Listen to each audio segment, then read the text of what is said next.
Olá pessoal, sejam bem-vindos a mais um vídeo do canal Eletrolab. Hoje vamos entender profundamente três conceitos fundamentais da eletrônica: resistência, reatância e impedância. Vamos ver as diferenças entre elas. Nós já falamos de alguns desses itens aqui separadamente, talvez com um pouco de matemática, um pouco mais elaborado. Hoje vamos ver da forma mais didática possível a diferença e o que são esses termos em eletrônica fundamentais. Se você já trabalhou com corrente contínua ou alternada, já mediu resistor no multímetro, já viu bobinas, capacitores em fontes chaveadas ou em filtros, mas ainda sente que esses conceitos ficam meio misturados, hoje vamos acabar com isso. A gente vai ver o que é resistência do ponto de vista físico, o que é reatância capacitiva e indutiva, o que é impedância, qual a diferença entre elas e onde cada uma é usada na prática. Okay? Vamos fazer isso com alguma teoria e alguns exemplos claros. Vamos começar pelo mais simples, que é a resistência. Resistência elétrica é, tecnicamente, a oposição à passagem de corrente elétrica num condutor, mas não é só isso, né? Fisicamente, a resistência acontece porque os elétrons, ao se deslocarem pelo material, colidem com os átomos da estrutura cristalina do resistor. Essas colisões dissipam energia na forma de calor. Então a resistência ela depende de três fatores principais: tipo de material, que vai dar a resistividade do elemento, o comprimento desse condutor e a área da seção transversal. A gente já viu isso aqui num outro vídeo dedicado a esse assunto. A fórmula fundamental da resistência é a seguinte: resistência é igual ao fator de resistividade, ρ, que multiplica o comprimento dividido pela área da seção reta do condutor. Aí a gente consegue calcular qual a resistência com esses dados aqui. A resistividade, existe uma tabela com os valores de resistividade conforme o material. Isso serve também para calcular, por exemplo, a resistência de um condutor, de um pedaço de fio, não necessariamente de um resistor. Isso já mostra que a resistência é uma propriedade física do material. E a unidade, a gente já conhece bem, é o ohm. Ok? Bom, em cima disso, a gente tem a lei de Ohm, né? Que é a famosa lei de Ohm, que é a tensão é igual à resistência vezes a corrente que circula pelo resistor. Isso vale para a corrente contínua e vale também para a corrente alternada. A gente vai ver essas grandes diferenças aqui. Uma coisa importante, vale para a corrente alternada sempre em resistores puros, onde não há nenhum outro tipo de elemento, um resistor puro, apenas resistência. Um ponto importante é que um resistor ideal, a tensão e a corrente estão sempre em fase. Ou seja, mesmo que você coloque corrente alternada, a gente sabe que corrente contínua, a corrente contínua seria uma tensão que não varia, né? Então aqui, ó, a tensão é assim, ó, com o tempo. Aqui é o tempo, aqui é a tensão em volts, 5 volts. Ela é contínua, assim, tensão contínua, sem variar. Na tensão alternada, a gente pode ter algo diferente. A gente pode ter uma tensão que vai a um determinado valor máximo, vai a um mínimo, volta ao máximo e por aí vai, ok? Aqui é a tensão em volts, aqui é o tempo. Isso é uma tensão alternada, ela fica variando. Ou seja, no caso da resistência pura, se eu aplicar uma corrente alternada, assim, na forma de tensão, a uma carga que seja uma resistência pura, como é que vai ser a forma de onda da corrente? Ela vai variar da mesma forma que a tensão em fase, ou seja, ela vai seguir a mesma fase, não vai defasar, vai acompanhar a mesma curva, ok? Diferentemente das outras situações que a gente já vai ver quando a gente tem reatância. Então, por exemplo, se eu tenho um resistor de 10 ohms e aplico 10 volts, a corrente vai ser 1 ampere. A energia dissipada vai ser potência igual a resistência vezes corrente ao quadrado. Por isso, o resistor esquenta. Aplicações práticas: limitador de corrente, divisor de tensão, polarização de transistores, shunt de corrente, carga artificial e outros. Então, resumindo, a resistência, mesmo em corrente alternada, independe da frequência. Ela vai ser sempre a mesma, independente da frequência. Então, se eu tenho aqui a corrente alternada 60 Hz, eu vou ter uma resistência X, e se eu aumentar essa frequência aqui para 1 MHz, vai ser a mesma resistência, ela vai ser mantida como X. Ela se comporta igual, tanto em corrente contínua quanto em corrente alternada, considerando uma resistência ideal, ok? Partimos então para a reatância, agora começa a ficar interessante. Reatância já é a oposição à passagem de corrente alternada causada por armazenamento temporário de energia e não por dissipação, daí a diferença. Ou seja, resistência dissipa energia, sim, resistência dissipa energia. Reatância armazena energia e depois devolve a energia. Então vamos lá, o que é reatância efetivamente? Onde eu encontro ela? Eu encontro reatância em elementos como indutores e capacitores. Cada um vai atuar de uma forma diferente. E atenção, reatância, esse novo nome aqui que a gente está colocando, só existe em corrente alternada. Em corrente contínua, esses elementos não se comportam como reatância. Então, o que acontece com um capacitor se eu conecto ele em corrente contínua? Corrente contínua. Dentro do chamado regime permanente, ou seja, após o período inicial que ele faz a carga do capacitor, que é esse período transitório inicial, uma vez carregado, ele passa para o regime permanente. E com isso, o capacitor vai se comportar como um circuito aberto. Um circuito aberto, ok? Em regime permanente, ou seja, logo depois dele carregar. Já o indutor, em corrente contínua, no regime permanente, ele vai virar um curto. Passagem direta em corrente contínua. Obviamente, no primeiro instante que você liga, ele inicia a carga. Uma vez no final da carga, ele passa a atuar como um curto. Eu vou mostrar aí os gráficos, colocando o que acontece quando a tensão vai subindo até carregar completamente o capacitor e a corrente vai descendo até a zero. Por isso ele é aberto.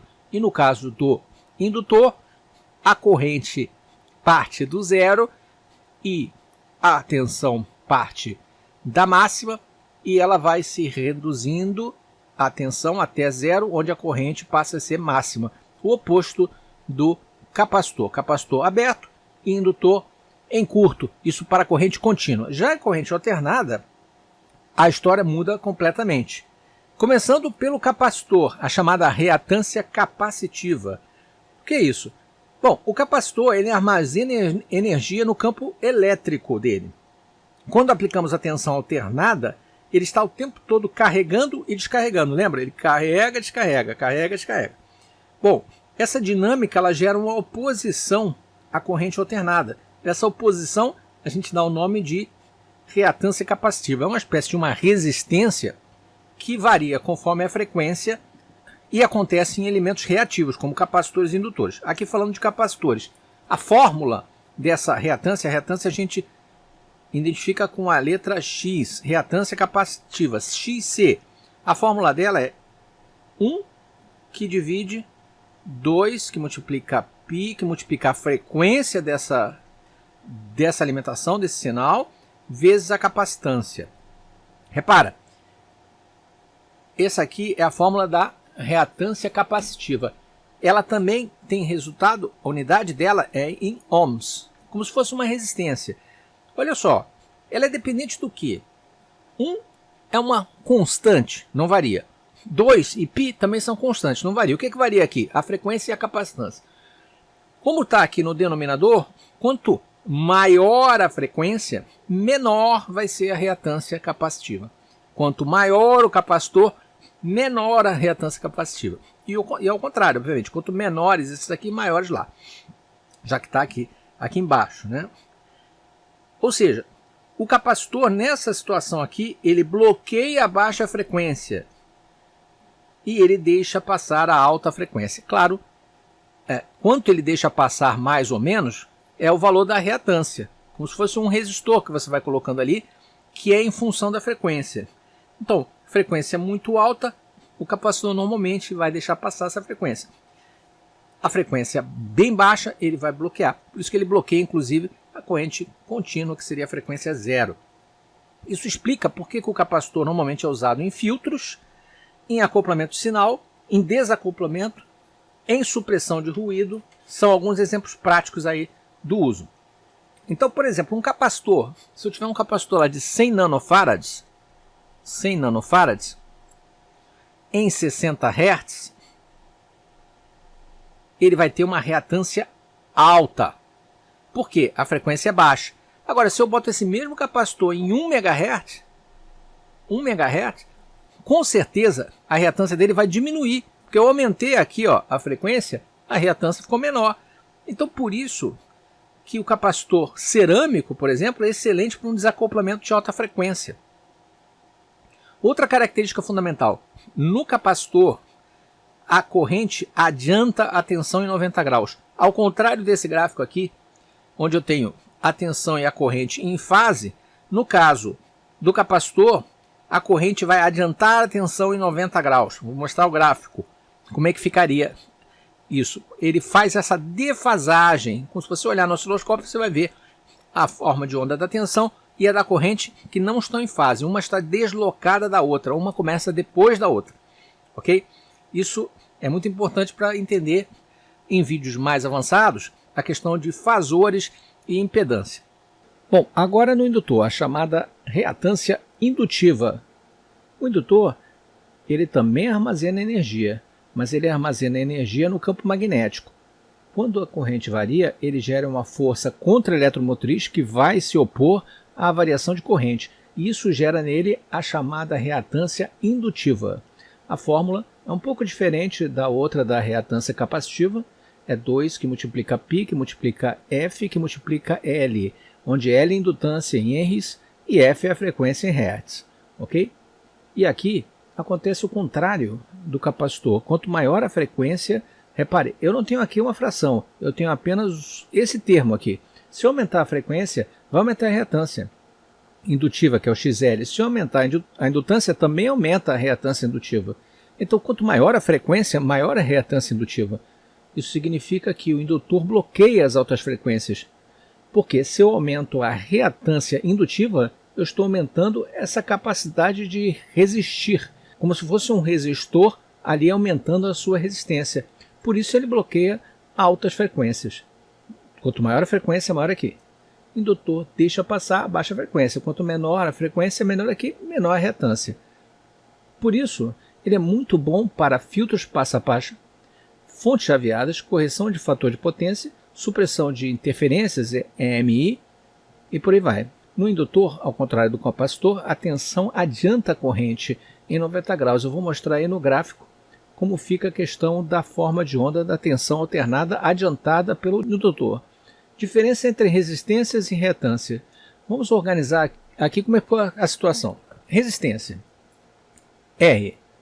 Ela existe tanto em DC quanto em AC. Isso é fato. Outro, dissipa energia. Dissipa energia. Como? Sob forma de calor. Ele não depende da frequência. E tensão e corrente estão em fase. Muito bem. Isso a resistência. Já na reatância, o quadro é um pouco diferente. Na reatância, X pode ser reatância capacitiva ou indutiva. Só existe em AC. Em DC nós não temos reatância. Não dissipa energia. Depende da frequência. Provoca defasagem. Defasa. Detalhe. Defasa a corrente da tensão, no caso da corrente alternada. Lembrando que a reatância capacitiva diminui com a frequência e a reatância indutiva aumenta com a frequência. Bom, vamos juntar isso tudo agora e falar sobre impedância, que é o último termo aqui, que na verdade seria a composição da resistência com as reatâncias. O que é impedância? Agora a gente junta tudo. A impedância é a oposição total à corrente alternada. E basicamente ela combina a resistência e a reatância, combina as duas coisas. Por exemplo, você tem um circuito que tem um indutor, um resistor e um capacitor, eu vou ter uma impedância Z aqui. Eu não vou ter apenas uma resistência. Eu vou ter a composição desta reatância com esta reatância que dependem de frequência, com a resistência que não depende de frequência. No total, eu vou ter uma impedância em ohms também. Ok? Mas tem um detalhe importante matemático aqui. Eu estou tentando evitar entrar na matemática. Como já entrei num outro vídeo que fala só sobre impedância aqui no vídeo, quem tiver interesse, vou falar aqui apenas superficialmente. Como eu tenho defasagem nas formas de onda, tanto na reatância indutiva quanto na reatância capacitiva, a gente não pode simplesmente somar os valores das reatâncias. Por exemplo, eu tenho aqui uma reatância de 10 ohms no indutor. Tem uma outra reatância aqui de 20 ohms no capacitor. E tenho uma resistência aqui de 5 ohms. Eu não posso simplesmente somar 10 com 20 com 5, que daria 35 ohms. Não é esse o valor da impedância. Justamente por conta das defasagens. A gente tem que calcular de forma fasorial. Ou seja, é uma grandeza complexa. A impedância tem a seguinte fórmula. Z, que é a impedância, igual a R, que é a resistência, que é a parte real, é a parte que não altera com a frequência, mais Jx, sendo que J é a unidade imaginária de números complexos, tá? E X é a soma das reatâncias. Se for no capacitor, por exemplo, o Z vai ser R menos JXC, que a reatância aqui é negativa aqui no caso do capacitor. Se for no indutor, Z vai ser igual a R mais JXL. Então essas aqui seriam as equações das impedâncias. Já o módulo da impedância, ou seja, o valor final da impedância em módulo, independente dele ser negativo ou positivo, ele vai ser a raiz de R ao quadrado mais X ao quadrado, onde X é a soma das impedâncias. Esse é o valor que determina a corrente real no circuito. Tá? E aí a lei de Ohm em corrente alternada, ela vira V igual a Z vezes I. Não é R vezes I. É Z porque é impedância, eu estou tratando de corrente alternada. Tá? Isso tudo vale para AC. Ok? Vou fazer um exemplo prático aqui só para a gente comparar. Vamos imaginar esse circuito aqui RL. Eu tenho um resistor de 10 ohms e tenho um indutor. Eu não preciso saber a indutância dele não, mas eu sei a reatância. A reatância dele é 10 ohms também. A impedância total aqui, ó, não vai ser 20, tá? Lembrando que a impedância nesse caso aqui vai ser a raiz de R ao quadrado mais XL ao quadrado. Então quanto é? Z é igual a raiz de 10 ao quadrado, que são esses 10 ohms aqui ao quadrado, mais o 10 ohms da reatância indutiva ao quadrado. Isso dá raiz de 200, ok? Raiz de 200. 100 mais 100, 200. Raiz de 200. Raiz de 200, olhando na calculadora, dá 14,14 ohms. Bem diferente dos 20 ohms que a gente somou direto ali. Porque isso aqui é uma soma fasorial. Por isso dá diferença, justamente por causa da defasagem da reatância. Qual é o ângulo que ele está defasando aqui? Bom, o ângulo θ, que eu botei em graus, a fórmula é arco tangente. Essa função, pessoal, arco tangente, tem na calculadora científica. Tá? Arco tangente de x sobre r. Então eu vou pegar x e dividir por r. Quem é x? É a reatância aqui, 10. Dividido por r. Quem é r? 10 também. 10 dividido por 10, 1. Arco tangente de 1. Arco tangente de 1, às vezes não precisa nem de calculadora, né? Tem direto na tabela de ângulos, dá 45 graus. Portanto, vai ter uma defasagem de 45 graus entre corrente e tensão nesse circuito aqui com resistor de 10 ohms e um indutor com reatância indutiva de 10 ohms. Ok? Só para exemplificar que impedância não pode somar direto os valores de reatância e resistência, tanto na capacitiva quanto na indutiva. Esse exemplo aqui também vale se fosse um capacitor, tá, pessoal? Vale da mesma forma. Bom, aplicações reais. A gente usa circuitos RLC em todos os circuitos eletrônicos, em fontes chaveadas. Indutores e capacitores vão definir resposta em frequência, em filtros, quando a gente utiliza em crossover para áudio, por exemplo, filtro de EMI para anti-interferência entre ruídos, filtro passa baixa, filtro passa alta. Análise com osciloscópio, a gente vê a defasagem da tensão e corrente, que vai mostrar a presença das reatâncias, justamente por ter essas defasagens. Impedância de entrada de instrumentos, um osciloscópio típico, por exemplo, tem quanto? 1 megaohm em paralelo com alguns picofarads. Casamento de impedância, muito importante a gente entender casamento de impedância, especialmente em RF e áudio, e por aí vai. Aplicação do conhecimento da existência da impedância e de como ela funciona é fundamental para entender esses circuitos. Ok? Bom, agora um resumo geral do que a gente falou, para ver se a gente entendeu bem. Resistência, o que é? Gera oposição à passagem de corrente e dissipa energia sob forma de calor. Resistência, ok? Reatância, tanto capacitiva quanto indutiva, é a oposição a essa corrente, mas que armazena energia temporariamente. Ele armazena e devolve para o circuito. Aqui sob forma de campo elétrico, aqui sob forma de campo magnético. E, obviamente, gera defasagem entre corrente e tensão nos circuitos que utilizam esses elementos. Impedância é a soma vetorial ou fasorial dos elementos reatância, seja ela indutiva ou capacitiva, ou as duas ao mesmo tempo, mais a resistência. Essa seria a impedância. Se o circuito tem apenas resistor, a impedância é igual à resistência. Se só tem resistor, elementos resistivos, não tem elementos reativos, qual a impedância do circuito? É igual a R, é igual à resistência pura. Eu posso dizer que tem impedância? Posso. A impedância pode ser puramente resistiva. É basicamente igual à resistência. Ok? Mas se tem capacitor ou indutor, a impedância depende do quê? Da frequência. A impedância, assim como as reatâncias, vão variar com a frequência. Podem ser mais altas ou mais baixas, dependendo da frequência. Agora que você já entendeu bem essa questão aí de resistência, reatância e impedância, isso vai ser base para fazer futuramente análise de filtros, projetos de fontes, estudos de sinais e entender o comportamento dos circuitos e dos componentes na frequência. Ok? Querendo entender um pouco mais aprofundado, tem vídeos aqui no canal que fala sobre impedância e corrente alternada em separado, com cálculos, entrando mais em detalhe das fórmulas e calculando efetivamente alguns circuitos simples. Vale a pena para complementar. Esse vídeo é mais uma base para entender a diferença entre essas três grandezas vitais e fundamentais para o entendimento da eletrônica em qualquer nível.